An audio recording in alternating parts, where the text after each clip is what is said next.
انسان کو بہت سارے امراض لگ جاتے ہیں، جسمانی بیماریاں بھی ہوتی ہیں اور روحانی بیماریاں بھی ہوتی ہیں، عقیدے اور نظر اور فکر میں بھی بیماریاں ہوتی ہیں۔ دنیا میں کچھ لوگ دہریے ہیں، معاذ اللہ، اللہ کی ذات کے منکر۔ دنیا میں کچھ لوگ ایسے ہیں جو وقوع قیامت کے منکر۔ دنیا میں معاذ اللہ کچھ لوگ ایسے ہیں جو عذاب قبر کے انکاری۔ دنیا کے اندر آپ کو وہ لوگ بھی ملیں گے جو کہتے ہیں دنیا خود بخود وجود میں آ گئی۔ پھر آپ کو کچھ اور لوگ ملیں گے جن پر وسوسوں کا غلبہ، بری سوچوں کا غلبہ، شیطانی اور نفسانی خواہشات کا غلبہ، یہ سب بیماریاں ہیں۔ پھر کچھ امراض ایسے ہیں، حسد، بغض، عداوت، تکبر، عجب، خود پسندی، دوسروں کو حقیر سمجھنا، اپنے آپ کو بڑا جاننا، جھوٹ بولنا، جھوٹی انا کی، یہ سب بیماریاں ہیں، امراض ہیں۔ جسمانی مرض بھی بندے کو پریشان کرتا ہے، روحانی مرض بھی پریشان کرتا ہے۔ اگر آپ روحانی طور پر بیمار ہوں، آپ کے اندر حسد کی بیماری لگ جائے تو حسد کا سادہ ترجمہ کریں، پنجابی ترجمہ کریں، اپنی زبان میں ترجمہ کریں تو حسد کا معنی جلنا ہے۔ تو جس بندے کا اندر جل رہا ہو وہ سکون میں ہوتا ہے۔ اندر آگ لگی ہو حسد کی تو وہ بندہ قرار پائے گا۔ بہت بڑی بیماری ہے۔ لوگ کہتے ہیں پتہ نہیں مجھے کیا ہے، پتہ ہے آپ کو پر آپ توجہ نہیں کر رہے۔ تکبر ایک بیماری ہے۔ تکبر والا بندہ دل کی جگہ روڑا رکھ لیتا ہے، پتھر، تو اندر بندے کا سخت ہو جائے۔ وہ ہمارے ہاں لوگ کہتے ہیں کہ میری نا ٹانگوں میں بڑی درد ہے، تو پنجابی کہتے ہیں کھلیاں پہ گئی ہیں۔ وہ کیا ہے جی؟ کہتے ہیں سخت ہو گئی ہیں ٹانگیں، چلا نہیں جاتا۔ ٹانگیں سخت ہو جائیں تو گزارا نہیں ہوتا، تو دل سخت ہو جائے تو۔ اب میری بات کو سمجھیں، ہمارے اندر نا بیماریاں ہیں، ہم وہ کڑتے رہتے ہیں، وہ جلتے رہتے ہیں، وہ تکبر میں آ جاتے ہیں، عداوت ہے، بغض ہے، کینہ ہے، ماننے کو تیار نہیں ہوتے۔ یعنی دنیا میں یہ سارے لوگ کہہ رہے ہیں کہ مجھ سے حسد ہو رہا ہے، یہ کوئی بھی نہیں کہہ رہا کہ میں کر رہا ہوں حسد۔ تو اگر سب سے ہو رہا ہے تو وہ بندہ کہاں ہے جو کر رہا ہے؟ سب کہتے ہیں کہ بڑا تکبر آ گیا جی لوگوں میں، تو وہ لوگ کدھر ہیں جی جو تکبر کر رہے ہیں؟ وہ بھی، اس کو بھی تو ماننا چاہیے نا میں کرتا ہوں۔ تو یہ ساری بیماریاں، جسمانی، بلڈ پریشر، شوگر اور ہیپاٹائٹس اور معاذ اللہ کینسر، اور یہ سب بیماریاں روحانی بھی جسمانی بھی، تو یا اللہ جائیں کدھر؟ فرمایا وَنُنَزِّلُ مِنَ الْقُرْآنِ مَا هُوَ شِفَاءٌ وَرَحْمَةٌ لِّلْمُؤْمِنِينَ۔ فرمایا میں نے جو تمہیں قرآن عطا فرمایا ہے نا، تو اس میں مومنوں کے لیے شفا بھی ہے اور رحمت بھی ہے۔ یہ تمہاری تمام بیماریوں کی شفا ہے، اس میں تمام بیماریوں کی۔ ہم مریض ہیں، ہماری کل شفا قرآن پاک کے ساتھ وابستہ ہے، اور اگر صحیح طبیب تک بندہ نہ جائے تو پھر وہ ساری زندگی بیچارہ الجھا رہتا ہے، اسے کامیاب علاج میسر نہیں آتا۔ اس میں جسمانی، حضرت عائشہ صدیقہ رضی اللہ تعالیٰ عنہ فرماتی ہیں میں نے نبی پاک صلی اللہ تعالیٰ علیہ وآلہ وسلم کو نا مرض وصال تک دیکھا ہے، حضور کے وصال تک، کہ حضور قرآن پاک کی آخری 2 سورتیں پڑھ کے سورۃ فلق اور ناس اپنے ہاتھوں پہ پھونکتے تھے، پھر جسم پہ ملتے تھے۔ قرآن پاک میں شفا ہے۔ اب تو لوگوں نے دم درود کو نا اس کو بڑا ہلکا سا کام سمجھ لیا۔ ویسے بھی یہ عاملوں کے ہتھے چڑھ گیا، ملنگوں کے ہتھے چڑھ گیا، کاروبار بن گیا، تجارت بن گئی۔ ورنہ قرآن پاک کی آیات پڑھی جائیں تو حضور نے فرمایا سورہ فاتحہ میں شفا ہے، اس میں کرم ہے۔ یہ چیزیں جو بڑی ہمارے لیے سود مند تھی، فائدہ مند تھی، ہم چھوڑ گئے۔ ایک بڑی خوبصورت حدیث ہے، سنیے گا۔ حضرت ابو سعید خدری رضی اللہ تعالیٰ عنہ حدیث کے راوی ہیں، بخاری میں موجود ہے۔ ارشاد فرماتے ہیں کہ ہم ایک سفر پہ تھے، واپس آ رہے تھے، ایک جگہ رات کو قیام کیا، سونا تھا، بستی تھی۔ بستی کے لوگوں نے نہ کھانا پوچھا نہ پانی پوچھا، کوئی ضیافت نہیں کی۔ آدھی رات کا وقت آیا تو ایک بندہ دوڑا دوڑا آیا، کہنے لگا ہمارے سردار کو بچھو نے کاٹ لیا ہے، تم میں سے کوئی بندہ دم درود کر لیتا ہے؟ تو ایک صحابی کہنے لگے کر تو لیتے ہیں، پر تم نے چونکہ ہمیں کھانا پانی تک نہیں پوچھا، تم اگر دم کراؤ گے تو مفت نہیں کریں گے۔ بخاری پڑھ رہا ہوں، پیسے لگیں گے۔ کتنے پیسے؟ بکریوں کا ایک ریوڑ پورا۔ شارحین نے لکھا 40 بکریاں۔ کنے دما دیاں؟ اور بھائی اس سے کوئی بندہ جواز نہ لے کہ پیسے لینے جائز ہیں، اس سے جواز نہ حاصل کرے۔ آپ بات کو سمجھیں، پس منظر کیا ہے؟ پانی تک نہیں تم نے پوچھا۔ کچھ لوگوں کا علاج ہوتا ہے، انہوں نے کہا پیسے لیں گے دم کر دیں گے۔ صحابی نے کہا، حضرت ابو سعید خدری رضی اللہ تعالیٰ عنہ فرماتے ہیں وہ چونکہ تنگ تھے، بچھو کاٹ گیا اور سردار کو کہا چل تو صحیح نا۔ وہ صحابی گئے، سورہ فاتحہ پڑھ کے دم کیا، اور حدیث بخاری سے میں آپ کو دکھاؤں گا۔ لوگ کہتے ہیں دم کدھر سے آ گیا؟ بخاری پڑھ رہا ہوں، صحیح بخاری۔ شفا تو اللہ نے دینی ہے نا، رب کریم نے شفا دے دی۔ بکریاں لے لیں، آ گئے جہاں آرام کر رہے تھے اس جگہ، صحابہ میں اختلاف ہو گیا، کچھ کہنے لگے بکریاں لینی چاہیے تھی، کچھ کہنے لگے نہیں لینی چاہیے تھی۔ حضرت ابو سعید خدری رضی اللہ تعالیٰ عنہ فرماتے ہیں پھر ہم نے فیصلہ کیا چپ کر کے سو جاؤ، صبح حضور کی بارگاہ میں جائیں گے۔ اگر کریم نے کہا لینی چاہیے تھی پھر تو موج بن گئی، اور اگر کہا نہیں لینی چاہیے تھی تو بکریاں ہانک کے واپس کر جائیں گے۔ مسئلہ کیا ہے؟ کہتے ہیں صبح گئے حضور کی بارگاہ میں، جا کے مسئلہ عرض کیا، یا رسول اللہ انہوں نے بھی پانی کوئی نہیں پوچھا تھا، ہم نے بھی کہا دم کریں گے تو پیسے لیں گے، تو ہم نے یہ بکریاں لی ہیں۔ شارحین لکھتے ہیں 40 تھیں شاید، تو یا رسول اللہ اب کیا کریں؟ حضور مسکرانے لگے، حضور مسکرانے لگے۔ جس کے گچھے سے لچھے جڑے نور کے، ان ستاروں کی نزہت پہ لاکھوں سلام، اور جس کی تسکین سے روتے ہوئے ہنس پڑیں، اس تبسم کی عادت پہ لاکھوں سلام، اور ان کی باتوں کی لذت پہ بے حد درود، ان کے خطبے کی ہیبت پہ لاکھوں سلام۔ حضور مسکرانے لگے اور مسکرا کے پوچھا اچھا پڑھا کیا تھا؟ یا رسول اللہ سورہ فاتحہ۔ فرمایا سکھائی کس نے تھی؟ کہا یا رسول اللہ آپ نے۔ فرمایا پھر آدھی بکریاں میری ہیں آدھی تمہاری ہیں، پر میرا حصہ نکالو نا بھائی۔ تو قرآن پاک میں شفا ہے، قرآن حکیم میں بڑے سے بڑا مجرم ہو، کافر ہو، فاسق ہو، ایک حدیث مشکات میں موجود ہے، اس کو آپ نے دل پہ لکھ لینا ہے چونکہ معاملہ دل کا ہے۔ نبی پاک صلی اللہ تعالیٰ علیہ وسلم نے فرمایا جس طرح بارش میں پڑے لوہے کو زنگ لگ جاتا ہے، اس طرح دل کو زنگ لگ جاتا ہے۔ تو کہتا ہے میں بور ہو رہا ہوں پتہ نہیں کیا ہے، اور زنگ لگ گیا دل کو۔ تو کہتا ہے جناب میں پتہ نہیں سارا کچھ ہے پر دل پریشان ہو، بھئی اس کو زنگ لگ گیا ہے۔ ہم کہتے ہیں یار پتہ نہیں کیا بات ہے، پریشانی ہو، بھئی دل کو زنگ لگ گیا ہے۔ کریم فرمانے لگے جس طرح بارش میں پڑے لوہے کو زنگ لگ جاتا ہے، اس طرح دلوں کو بھی زنگ لگ جاتا ہے۔ حضور دل کو زنگ لگ جائے تو کیا کریں؟ تو حضور فرمانے لگے ایک موت کو یاد کرو اور ایک قرآن پاک کی تلاوت کیا کرو، قرآن تمہیں زنگ سے شفا دے دے گا، اس کو پڑھو گے تو تمہیں لطف آئے گا۔ اور قرآن پاک کو نا جب بندہ پڑھتا ہے نا تو حضرت مولا علی شیر خدا نے فرمایا تھا قرآن پاک کبھی پرانا نہیں ہوگا، جب بھی پڑھو گے نیا مزہ ہی آئے گا، نیا سرور ہی آئے گا، نئی کیفی۔ بڑے بڑے کٹر کافر قرآن پاک سنتے تھے نا۔ ایک دن عتبہ کہنے لگا ابو جہل سے اور دیگر لوگوں سے کہ بڑی ہو گئی لڑائی، بڑی ہو گئی بحث، اس طرح کرتا ہوں میں جا کے نا تو محمد ابن عبداللہ صلی اللہ، میں جا کے بات کرتا ہوں حضور سے۔ عتبہ آ گیا کہنے لگا میں مذاکرات کرتا ہوں، سب نے کہا چل تو سیاںہ آدمی ہے، سمجھدار ہے، چلا جا۔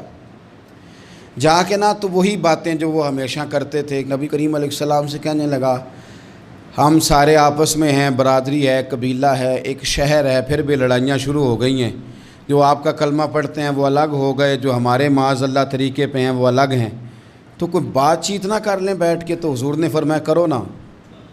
کہنے لگا اگر آپ سرداری چاہتے ہیں تو ہم دیتے ہیں، اور اگر آپ مال و دولت چاہتے ہیں تو معاذ اللہ ہم دیتے ہیں، جو آپ کہتے ہیں ہم کرتے ہیں، کسی طرح کا بھی آپ کا مطالبہ ہے تو ہم پورا کرنے کو تیار ہیں، تو آپ بتا دیں ہم وہ کر دیتے ہیں۔ وہ بڑی اس نے لمبی چوڑی تقریر کی، جتنی آفریں گنا سکتا تھا گنوائیں، کریم خاموش رہے۔ جب اس کی بات پوری ہو گئی تو حضور فرمانے لگے میں بھی کچھ بولوں؟ کہنے لگا بولیں۔ میرے نبی پاک نے قرآن پاک پڑھنا شروع کر دیا، چند آیتیں پڑھی، کھڑا تھا بیٹھ گیا، پھر اٹھ پڑا، کبھی ادھر جاتا ہے کبھی ادھر آتا ہے۔ حضور نے تلاوت ختم کی، کہا کوئی بات کرنی ہے؟ کہنے لگا نہیں مجھے اجازت دے دے۔ واپس گیا، جب گیا نا تو ابو جہل دور سے دیکھ کے کہنے لگا جو گیا تھا وہ تو عتبہ تھا، اور یہ جو آ رہا ہے یہ کوئی اور ہے، یہ کوئی اور ہے۔ یہ وہ نہیں ہے جو گیا تھا۔ واپس آیا تو کہا کیا طے ہوا؟ کہنے لگا یار طے کیا کرنا ہے، میں نے شاعر بھی دیکھے، کاہن بھی دیکھے، جادوگر بھی دیکھے، میں نے زمانہ گھوما ہے، پر جو قرآن وہ پڑھتے ہیں وہ بندے کا کلام نہیں، وہ رب کریم کا ہی کلام ہے، وہ اللہ کا کلام ہے، تم نہیں مقابلہ کر سکتے، تم باز آ جاؤ، وہ تمہارے بس کی بات نہیں۔ تیرے آگے ہیں یوں دبے لچے فصحا عرب کے بڑے بڑے، کوئی جان منہ میں زبان نہیں بلکہ جسم میں جان نہیں، اور کروں تیرے نام پہ جان فدا، نہ بس ایک جان دو جہاں فدا، میرا دو جہاں سے بھی نہیں جی بھرا، میں کروں کیا کروڑوں جہاں نہیں۔ طفیل بن عمر دوسی مکہ شریف آئے تجارت کے لیے، پہلے بھی آیا کرتے تھے، کہتے ہیں میں بہترین شاعر تھا، مکے آیا سامان بیچتا تھا، کچھ خرید کے لے جاتا تھا۔ ابو جال مجھے کہنے لگا تو ہمارا دوست ہے، پرانا سجن ہے، تیرا آنا جانا ہے، اور تجھے یہاں اس شہر میں چونکہ تو ہمارا مہمان ہے تو ہر بات سے آگاہ کرنا ہمارے ذمہ داری ہے۔ یہاں ایک شخص ہے محمد ابن عبداللہ، محمد ابن عبداللہ صلی اللہ تعالی علیہ وسلم اعلان نبوت کرتے ہیں، اور معاذ اللہ شاعر ہیں، جادوگر ہیں، ان کی تو نے بات نہیں سننی۔ کہتا میں نے کہا مجھے کیا ضرورت ہے، میں نے چند ہفتے ٹھہرنا ہے، مال بیچنا ہے، کچھ خریدنا، چلے جانا ہے، مجھے کیا ضرورت ہے؟ کہا اچھا میں نہیں سنوں گا بات۔ کہتا مجھے نظر آئے کئی دفعہ حضور، اور جہاں حضور ہوتے تھے میں قریب ہی نہیں جاتا تھا۔ کہتے ہیں ایک دن نا حرم شریف میں سادے سے کپڑے اور پاؤں میں سونے جوتے اور سر پہ یوں امامہ کے جیسے فرشتے بھی جھک جھک کے زیارت کرتے ہیں۔ کہتے ہیں کہ نور بھری کیفیات حضور تشریف لائے، اور تشریف لا کے رسول کائنات علیہ السلام حرم کعبہ کے ساتھ ٹیک لگا کے بیٹھ گئے، سر سے لے کر پاؤں تک تنویر ہی تنویر ہے۔ حضور تشریف فرما ہوئے، قرآن پاک پڑھنے لگے۔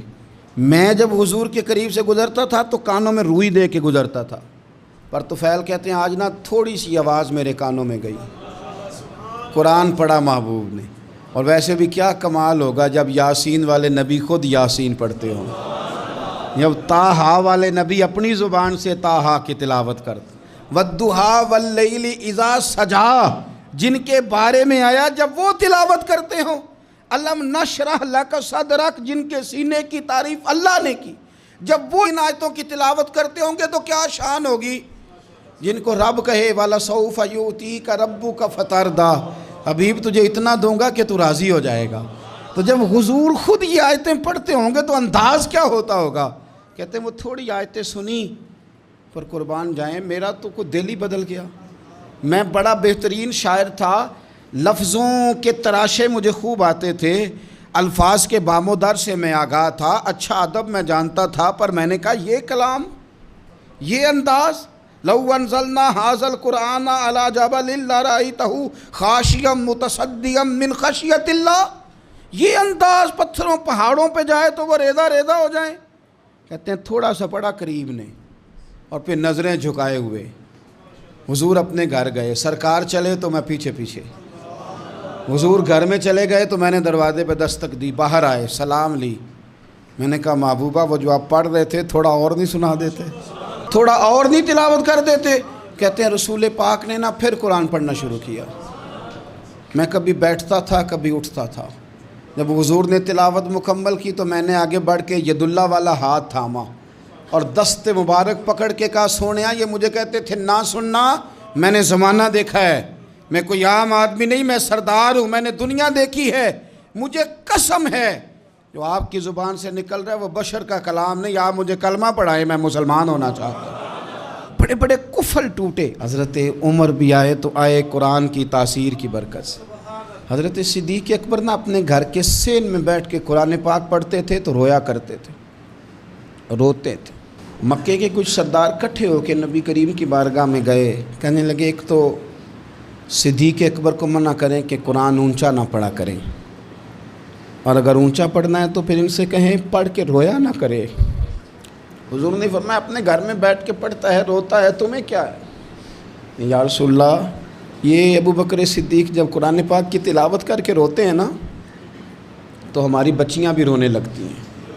ہماری عورتیں گھر کا کام کاج چھوڑ کے تو صدیق اکبر کے دروازے پہ کھڑی ہو کے روتی رہتی.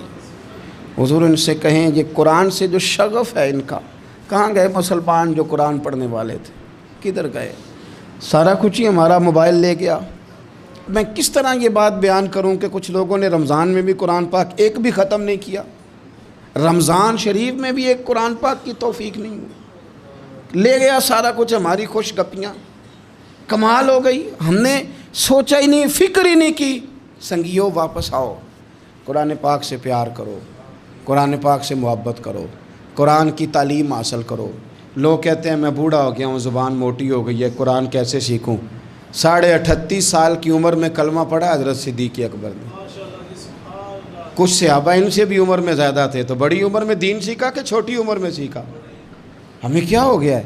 قرآن پاک کی طرف توجہ کرو. میرے نبی پاک علیہ السلام نے فرمایا اس قرآن کی برکت سے اللہ قوموں کو عروج عطا کرے گا، اس کی برکت سے ہی قوموں کو زوال ہوگا.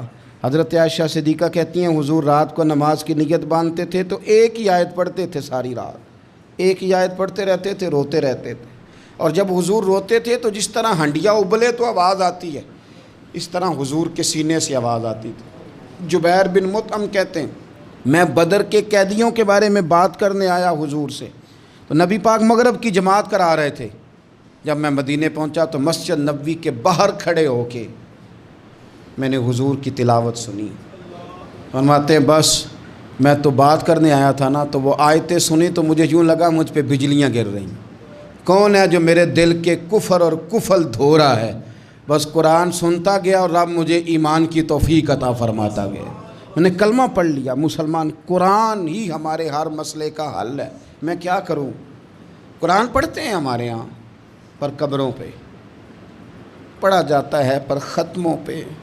کیا قرآن پاک کا یہ حق نہیں تھا کہ وہ شادی والے دن بھی پڑھا جاتا؟ کیا قرآن پاک کا یہ حق نہیں تھا کہ وہ اسمبلی میں بھی پڑھا جاتا؟ قرآن پاک نہ شکایت کر رہا ہے، شکایت کرتا ہے کہ ان لوگوں نے نا مجھے ختموں پہ پڑھا ہے، اسمبلی میں نہیں پڑھا. وزیر اعظم کے خطاب سے پہلے تلاوت ہوتی ہے تو یہ تلاوت کے بعد یہ اعلان کیوں نہیں کرتے کہ ہم کریں گے وہ جو قرآن کہے گا؟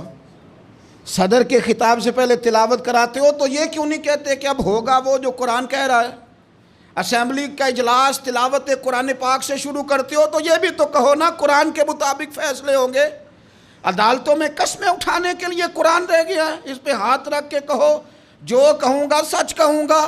آج کے بعد وکیل بھی ہاتھ رکھے نا قرآن پاک پہ، جج بھی ہاتھ رکھے قرآن پاک پہ، گواہ بھی رکھے، ملزم بھی رکھے، اور مدعی بھی بتائے کہ اس نے پرچہ صحیح درج کرایا ہے، اس نے صحیح درج کرایا ہے، نام صحیح لکھوائے ہیں، اور یہ سارے بتائیں جج سے لے کر ملزم تک کہ ہم فیصلہ وہ کریں گے جو قرآن پاک نے ہمیں کہا ہے. صرف قسموں کے لیے رہیں گے. 2 صورتیں پڑھنی نہیں آتی اور تم بیچ میں قرآن پاک کو لا کے قسمیں اٹھاتے ہو. وہ تاجر جو دکان شروع کرنے سے پہلے تلاوت کراتا ہے کس لیے کراتا ہے؟ کہ میں تجارت قرآن پاک کے مطابق کراؤں گا، اس لیے کراتا ہے.